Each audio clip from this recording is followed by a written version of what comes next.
Olá pessoal do Empório do Direito, eu sou Marcelo Pertile e mais uma vez estamos juntos. Hoje, aqui direto do Rico Domingos Concurso, vamos falar sobre uma dica de direito penal e uma dica sobre um ponto que cai bastante em prova de concurso público: dosimetria da pena. Legal? Vamos lá dar uma olhada? Bom, gente, a dosimetria da pena de prisão, está estipulada no método chamado trifásico, lá no artigo 68 do teu Código Penal. Legal? Trifásico, então, porque são 3 as fases para o protocolo de definição da pena de prisão. Na primeira fase, analisam-se as circunstâncias judiciais, aquelas presentes lá no artigo 59. Legal? Cuidado!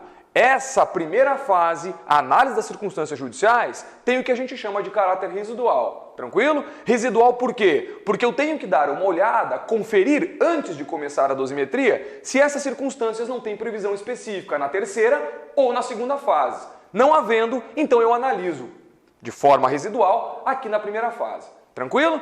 Bom, a pena a ser definida na primeira fase parte do mínimo legal. O mínimo legal é a pena mínima combinada em abstrato por tipo.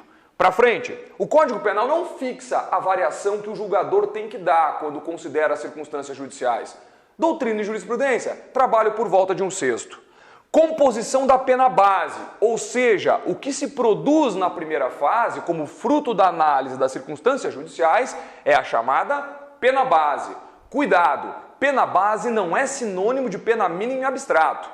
Pena base é a pena mínima em abstrato que passou pela análise do artigo 59. E por fim, chamo a tua atenção para a súmula 444 do STJ, que impede que ações penais em curso e inquéritos policiais sejam analisados como circunstâncias judiciais. Legal? Bom, de posse então da pena base, fruto da análise das circunstâncias judiciais sobre a pena mínima em abstrato, nós vamos para a segunda fase. Na segunda fase, a análise das agravantes, artigos 61 e 62, rols taxativos pelo princípio da legalidade, e as atenuantes, artigo 65, rol exemplificativo, porque assim prevê o artigo 66 do Código Penal. Legal? Mais uma vez, o Código Penal não define a variação. Mais uma vez, doutrina e jurisprudência trabalham em torno de um sexto. Cuidado! O Código Penal resolve essa questão. Concurso de agravantes e atenuantes. Artigo 67 diz que a pena deve se aproximar das circunstâncias preponderantes, sendo elas aquelas que falem sobre motivos, personalidade e reincidência. Tá bom? Ou seja, essas na análise judicial devem ter um peso maior. Tranquilo? Por fim, a súmula 231 do STJ, que veda que a pena fruto da segunda fase fique abaixo do mínimo legal ou acima do máximo abstratamente combinado pelo tipo. Situação que, cuidado, também se repete na primeira fase. Tranquilo?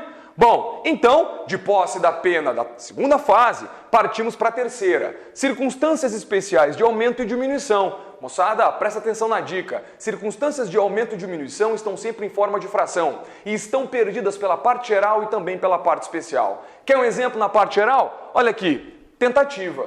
Legal? Então, cuidado com isso. Bom, aqui na terceira fase não há problema. A pena oriunda dela pode ficar abaixo do mínimo ou até mesmo acima do máximo. Tranquilo? Legal? Por fim, fixa-se então, de acordo com o artigo 33, o regime e depois, em seguida, passa-se a análise do artigo 44 sobre a possibilidade da substituição da pena de prisão que foi fixada por uma restritiva de direitos. Legal? Agora, cuidado! Depois disso, é preciso analisar, é preciso ver se o crime não tem pena de multa acumulativa. Se tiver pena de multa, passamos então a dosimetria da multa e lá não é um caráter trifásico, lá é bifásico, ou seja, na primeira fase, de acordo com o artigo 49, eu determino a quantidade de dias multa, de 10 a 360, e depois, na segunda fase, o valor do dia multa. Tranquilo? De 1/30 do salário mínimo até 5 vezes o valor do salário mínimo. Legal? Moçada, essa foi uma dica sobre dosimetria da pena. Marcelo Pertile, Rico Domingos Concurso.